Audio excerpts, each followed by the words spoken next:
Salut, c'est Shep, bienvenue dans cette nouvelle SDA JCE TV. Aujourd'hui, je vous propose une première vidéo sur comment bien construire un deck au Seigneur des Anneaux, le jeu de cartes évolutif.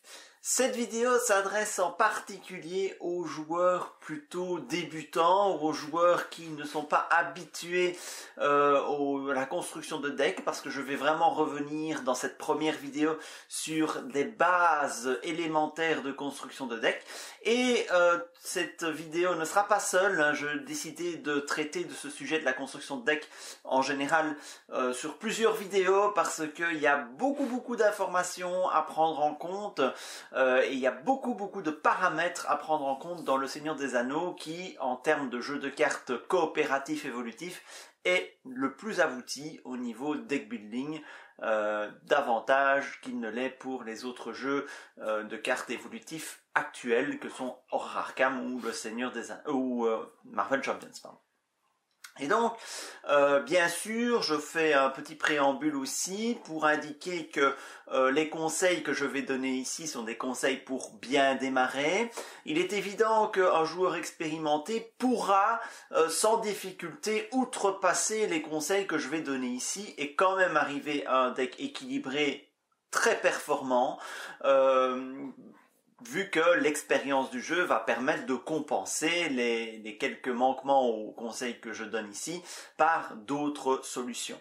Mais donc ici, je vais me contenter de vous expliquer les bases pour faire un bon deck équilibré. Donc je ne vais pas entrer dans des particularités d'archétype, d'accord? Je vais vraiment partir sur la base du deck généraliste et je vais aussi me concentrer sur le principe du deck en solo parce que c'est l'exercice le plus difficile.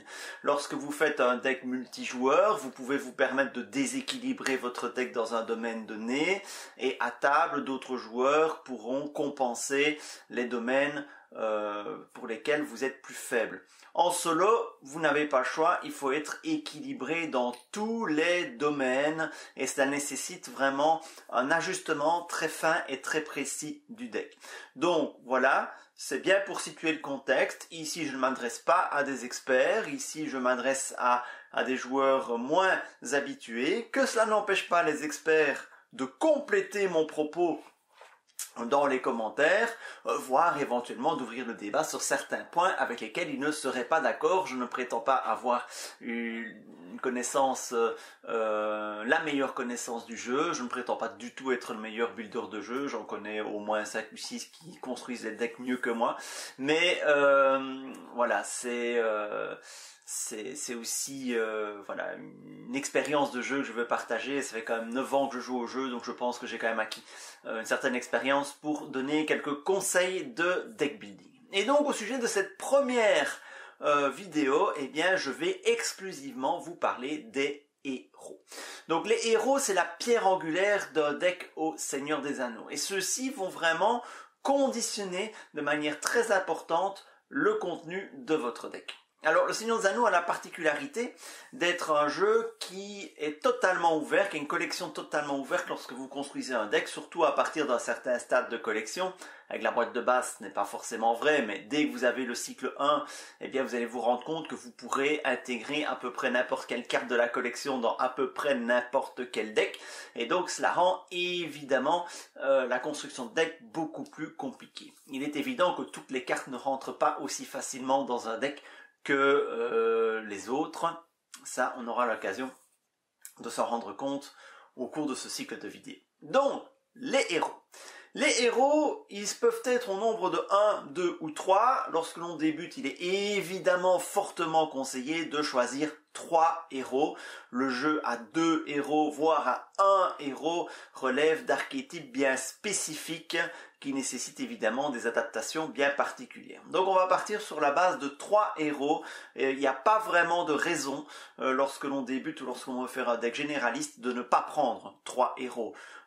Dès que vous passez à 2 héros, eh bien vous avez une ressource en moins par tour et l'impact il est très important. Donc sauf construction de deck spécifique, vous êtes à 3 héros. Donc, ces 3 héros vont être un paramètre très très important de votre deck. Il va conditionner votre deck sur 2 aspects majeurs.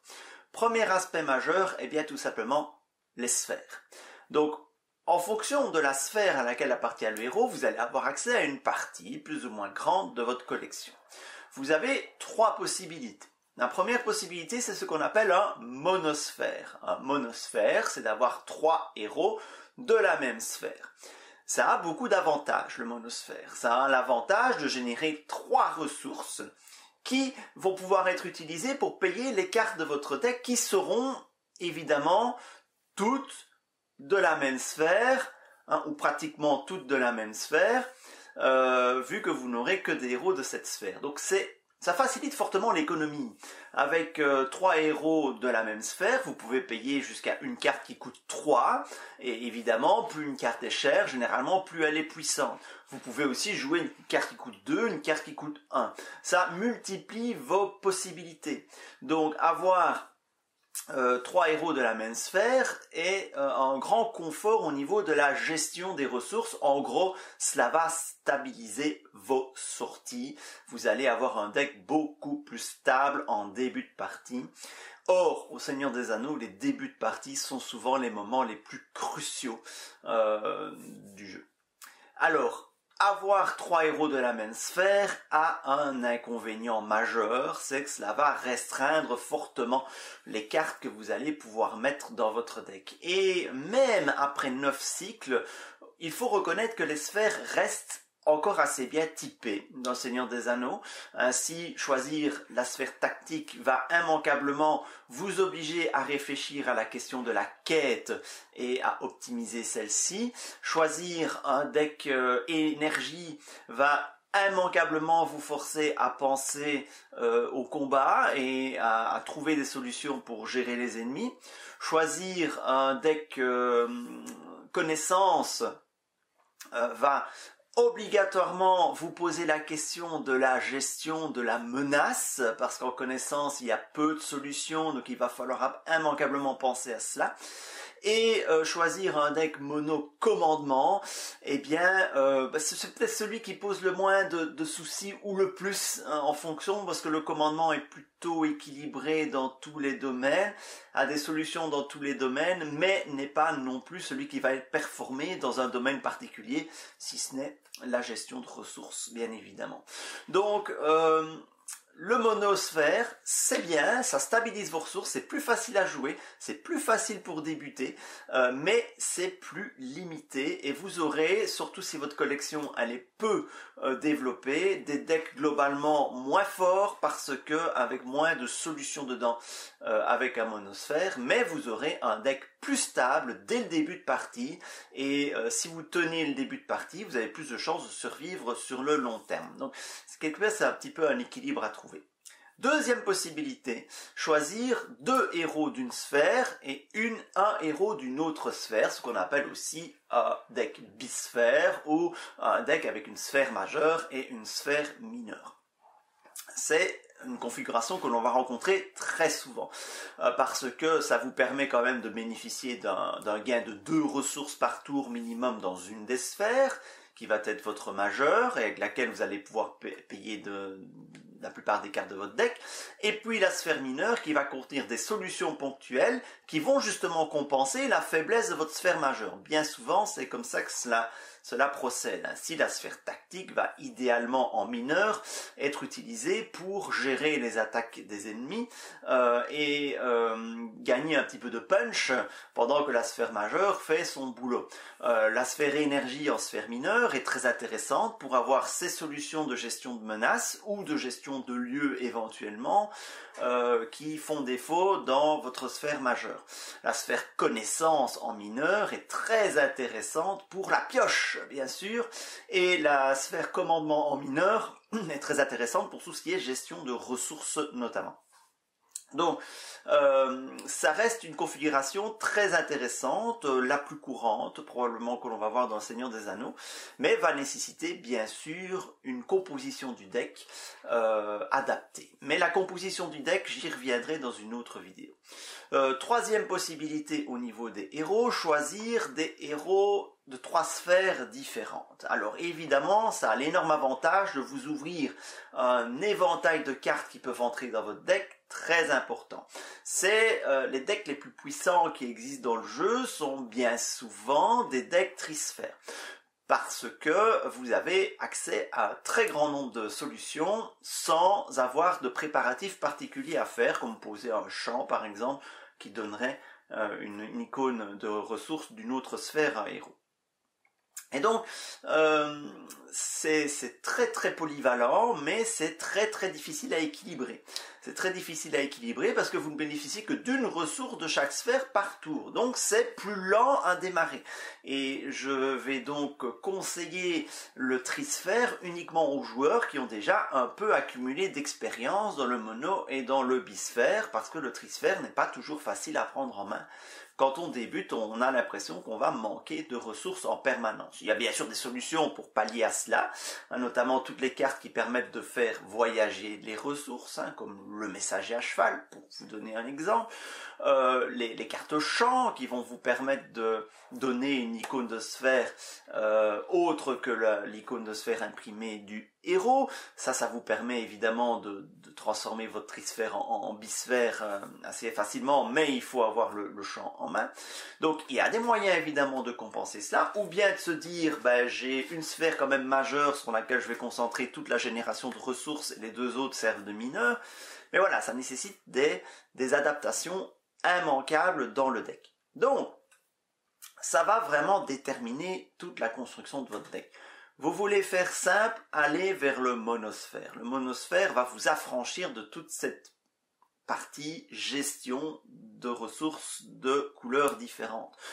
Donc ça c'est vraiment très très pratique, très facile. Vous pouvez vous concentrer sur la composition même de votre deck et vous n'avez pas à vous soucier de l'équilibre entre les sphères.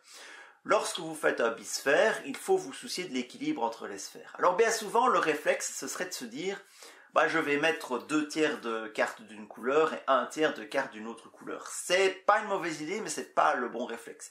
Le bon réflexe à avoir, c'est d'avoir 1 tiers du coût de votre deck dans la mineure et 2 tiers du coût de votre deck dans la majeure. Idéalement, c'est d'avoir une situation entre les deux. Pourquoi ? Parce que si vous choisissez de mettre très peu de cartes chères dans votre sphère mineure, par exemple, eh bien vous allez avoir du mal à les sortir pour 2 raisons. D'une part parce qu'il faudra avoir assez de ressources accumulées sur votre héros mineur, et deuxièmement il faudra que la carte vous la piochez dans votre main. Et vu que vous n'en aurez pas beaucoup, vous allez avoir une faible densité de cartes de cette autre sphère.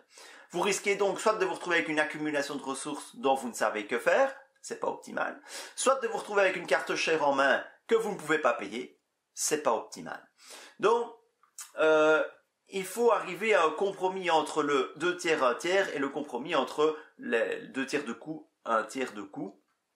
Il faut bien garder cela à l'esprit. Dans le trisphère, il faut essayer d'avoir un équilibre entre les 3 coûts, le coût des 3 sphères, plus ou moins un équilibre au niveau en termes de cartes qui composent le deck, donc réparties dans les 3 sphères.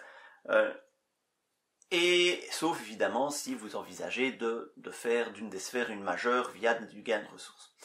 Dernière petite chose, n'oubliez pas que les cartes neutres peuvent être payées par toutes les sphères et sont donc des outils très intéressants, en particulier en trisphère. Les cartes neutres, il y a quelques cartes neutres vraiment centrales.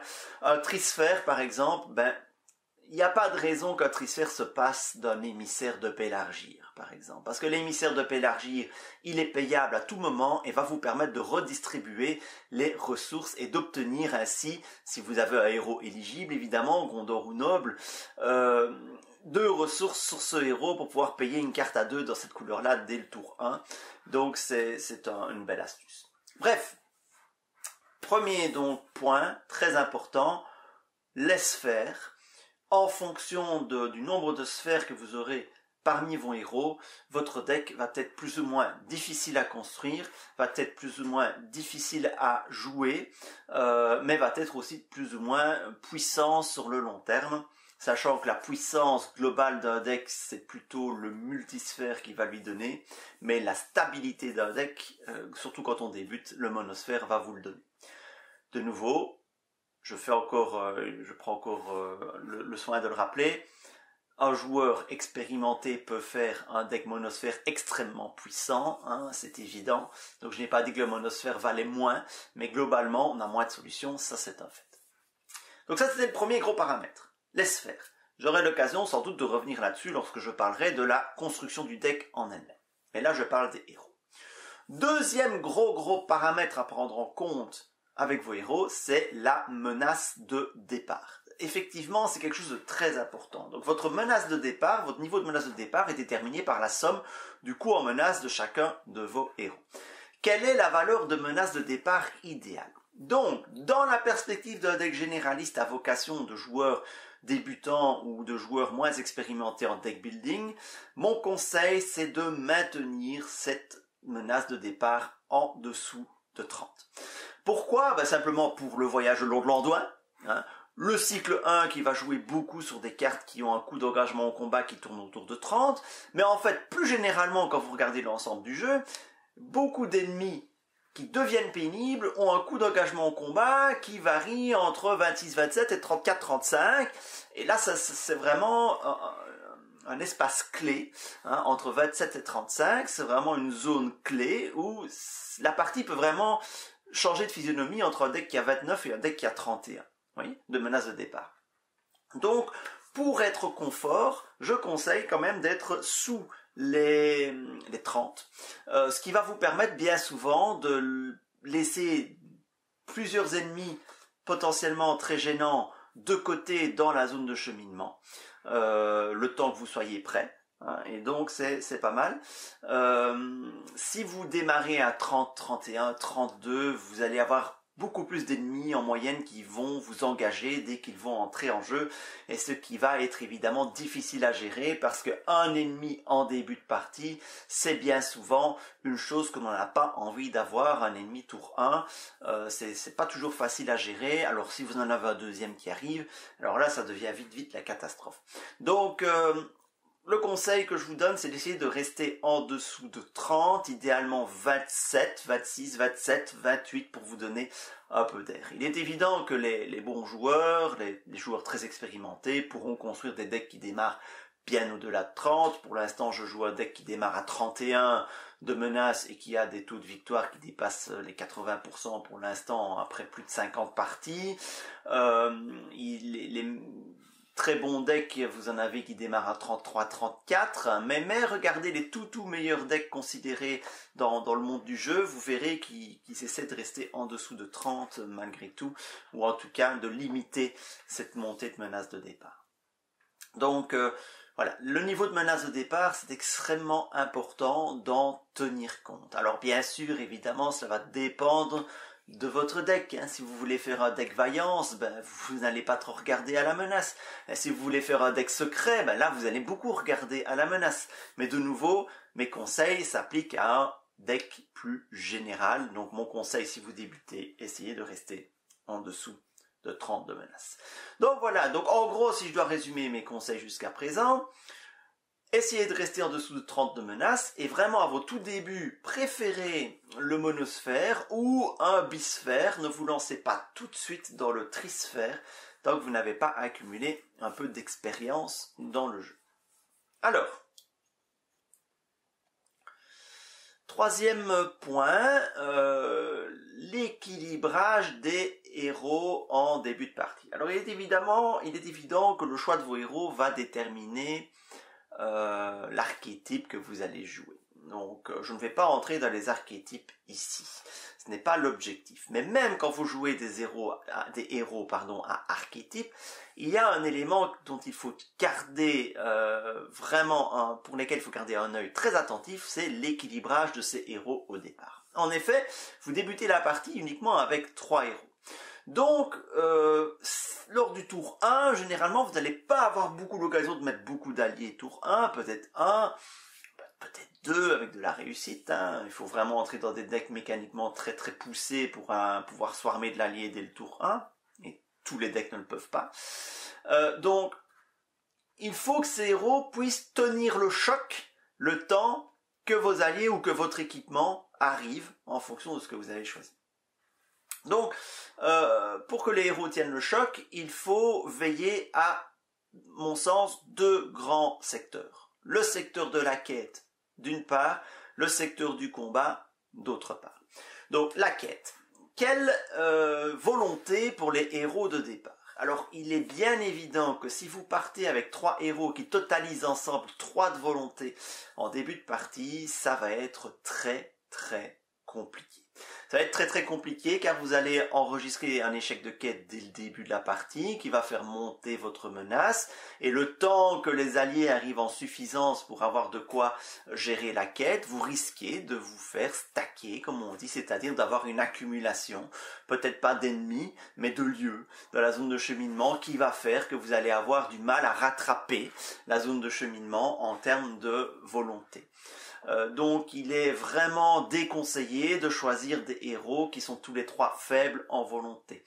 Le conseil que je pourrais vous donner, à partir de combien démarrer, minimum 6 de volonté répartis sur les 3 héros et idéalement au moins un héros qui a minimum 3 de volonté pour pouvoir tenir le choc. Dans le corset, ça tombe bien, il y a Éowyn Énergie, 4 de volonté qui peut être monté à 5. C'est la carte pour débuter, c'est la carte idéale pour débuter. Éowyn est votre ami. C'est presque un choix totalement évident, presque trop évident, hein, Éowyn, mais elle est là pour ça, allez-y. Un peu plus loin dans le jeu, vous aurez un héros comme Glorfindel Énergie, qui a 3 de volonté de base, et 3 d'attaque, ce qui ne gâche rien, et qui est donc très intéressant. Arwen de Miel, 3 de volonté de base, est aussi un héros très intéressant pour ça. Elrond, même s'il va être utilisé aussi pour beaucoup d'autres choses, Elrond est aussi un héros très intéressant pour ça. C'est 3 de volonté. Gandalf, c'est 3 de volonté, bien sûr, on ne le présente plus. Donc, vraiment, il est vivement conseillé d'avoir un héros au moins qui va pratiquement quêter tous les tours, ou tous les premiers tours en tout cas, pour vous permettre de tenir face à la quête avec un minimum de 6 de volonté pour l'ensemble des 3 héros. Et j'ai presque envie de vous dire, si vous pouvez passer à 7 ou 8 de volonté pour l'ensemble des 3 héros, ben allez-y, parce que c'est un moment crucial, cette quête en début de partie. Toujours dans l'optique d'un deck généraliste bien évidemment, parce que on peut tout à fait imaginer des decks qui vont être bas en menace au départ et qui vont vite compenser, mais voilà, allez voir les meilleures listes de decks du jeu, vous ne verrez pas de deck de départ avec seulement 3 de volonté pour les héros, c'est trop dur de tenir la quête dans ces conditions-là. Deuxième grand paramètre, le combat. Donc au niveau statistique de combat, alors là, il y a plusieurs options possibles. Je ne vais pas être aussi catégorique pour la volonté. Dès le jeu de base, vous avez plusieurs options possibles. Soit vous optez pour des héros qui vont avoir une valeur de combat qui va vous permettre de combattre dès le début de partie. 3 d'attaque. Un héros qui a 3 d'attaque, ben c'est quand même une belle base. C'est pas suffisant, mais c'est une belle base. Mais dans le combat, vous devez aussi tenir compte de la défense. Et c'est souvent le casse-tête. C'est très difficile d'avoir dans un deck un héros à la fois quêteur, un héros à la fois tapeur, un héros à la fois défenseur. On va essayer évidemment d'avoir des héros qui vont pouvoir assumer plusieurs de ces rôles.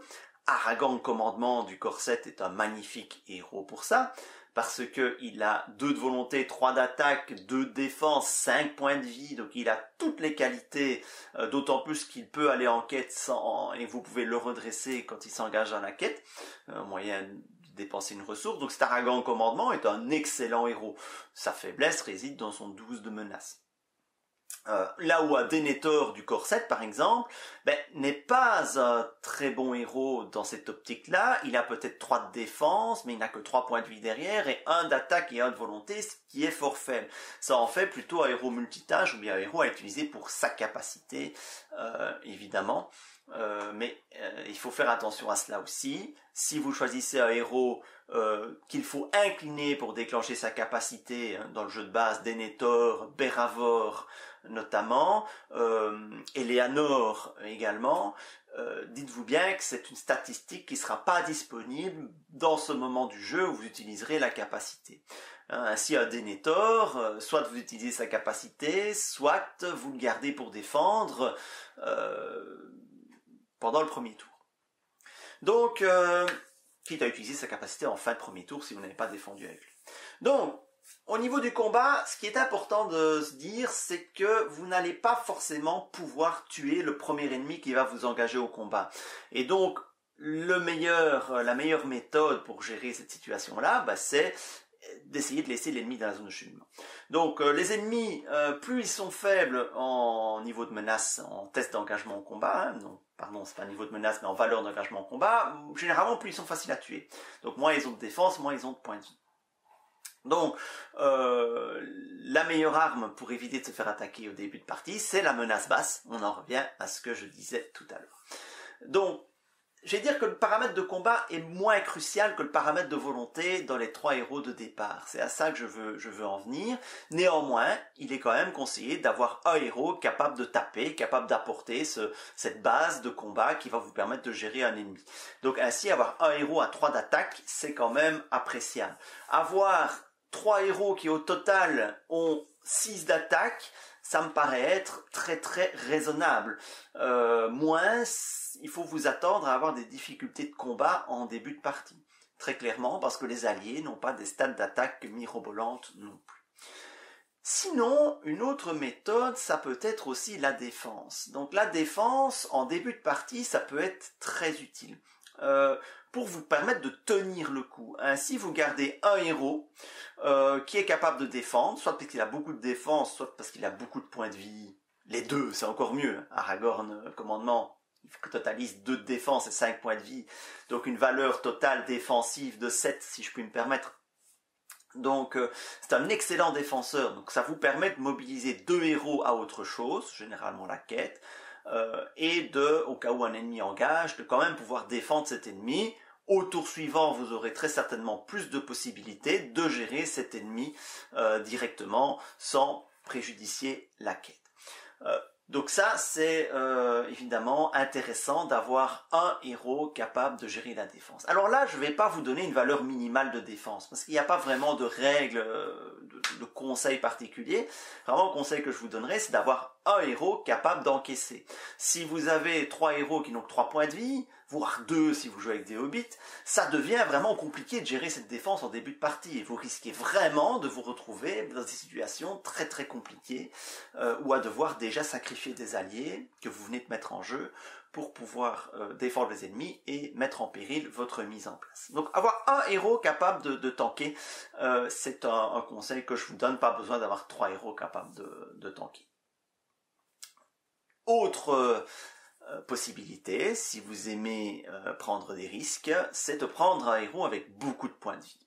Outre le fait qu'il est capable forcément de tanker s'il a beaucoup de points de vie, il est aussi capable de prendre des attaques sans défense. Et ça, c'est quelque chose que le joueur débutant va tenter au tout début, puis il va se faire tuer 1 fois héros, 2 fois héros, il va se rendre compte à quel point perdre un héros est handicapant, et puis dans une deuxième phase d'apprentissage du jeu, on a tendance à ne plus du tout faire de l'attaque sans défense, et à toujours défendre de manière certaine. Alors, je vais nuancer ce propos parce que avec l'expérience, vous allez vous rendre compte qu'il y a des situations où risquer l'attaque sans défense est beaucoup plus bénéfique que de vouloir défendre. Parce qu'une attaque sans défense, vous allez libérer un héros que vous auriez utilisé pour défendre.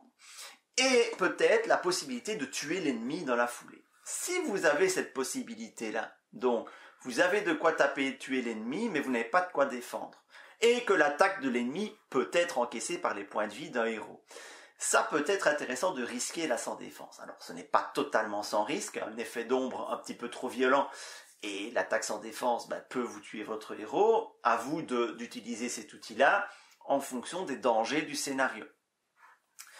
Mais ça peut être une option. Donc généralement, dans mes decks, j'essaye de mettre un héros qui a 5 points de vie, ou bien 3 héros qui ont 4 points de vie, parce que outre les attaques sans défense, les dégâts directs, vous devez pouvoir les absorber un certain temps avant que les alliés ne puissent le faire ou avant que les solutions de soins n'arrivent.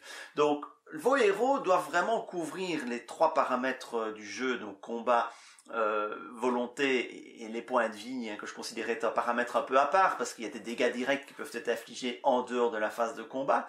Donc il faut essayer d'avoir de quoi tenir dans les 3 domaines les 2 premiers tours si possible. Donc les héros vont faire beaucoup de boulot pendant les 2-3 premiers tours. Après, les alliés généralement ou l'équipement vont permettre de faciliter la suite.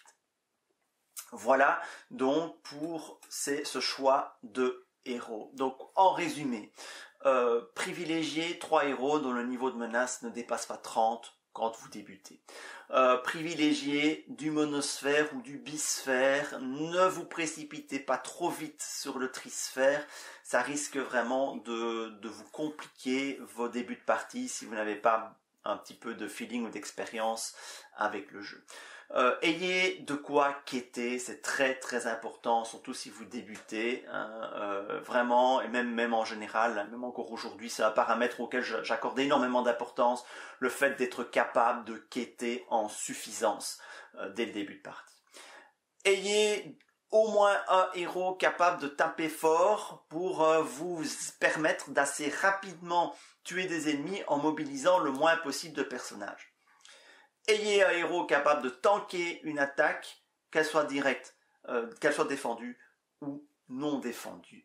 Et ayez un réservoir à points de vie au minimum pour les attaques non défendues et pour les dégâts directs. Une fois que vous avez tous ces paramètres qui sont rencontrés, vous avez une bonne base un bon trio de héros qui va vous permettre de tenir le coup le temps que votre deck se mette en place. La mise en place du deck, évidemment, ne se fait pas de soi. Ça nécessite une construction de deck, une construction réfléchie. Ce sera le sujet d'une prochaine vidéo. Construire le deck, où je vous donnerai donc des conseils pour bien construire un deck, faire un deck qui sort vite, qui sort bien et qui est efficace. Et dans une troisième vidéo, je vous proposerai des trucs et astuces pour gérer les débuts de partie, parce que c'est le moment le plus crucial dans le jeu. Ce sont les 2-3 premiers tours. Dans Seigneur des Anneaux, parfois, tour 2, vous savez que vous ne gagnerez pas. Alors, on ne peut pas dire que tour 2, on sait qu'on va gagner, mais en tout cas, tour 2, on peut dire qu'on est bien parti et qu'on a des chances de gagner, ou on peut aussi dire avec certitude que l'on ne gagnera pas. Et donc, les premiers tours doivent se gérer de manière très très précise, même si j'ai déjà donné des pistes ici, notamment quand je vous parlais d'attaque sans défense. Voilà, je pense avoir donc passé en revue les différents paramètres des héros. Je n'ai pas parlé des capacités intrinsèques des héros, parce que là, ça relève davantage d'un deep knowledge ou d'un deck tech de vous parler de cela, parce que les capacités de héros vont souvent avoir un rôle bien précis, un archétype bien précis. Alors il y a bien sûr des héros plus généraux, mais ça je reviendrai sur ces capacités de héros lorsque je parlerai des différents compartiments à prendre en compte dans une partie. Ce sera même peut-être l'objet d'une 4e vidéo, parce que je ne sais pas si j'intégrerai ça dans la vidéo sur la construction du deck ou si je ferai une vidéo à part. Voilà, donc j'espère que vous avez apprécié cette première vidéo de conseils sur le jeu. Si vous l'avez fait, mettez des petits pouces bleus et n'hésitez pas à continuer à poser vos questions et à faire des suggestions dans les commentaires. Je les lis tous avec une grande attention. Vous pouvez aussi, si vous souhaitez nous soutenir sur Tipeee, le lien est dans la description de la vidéo. Voilà, il ne vous reste plus qu'à soigneusement sélectionner vos héros pour votre prochaine partie. Et je vous dis à très bientôt. Salut!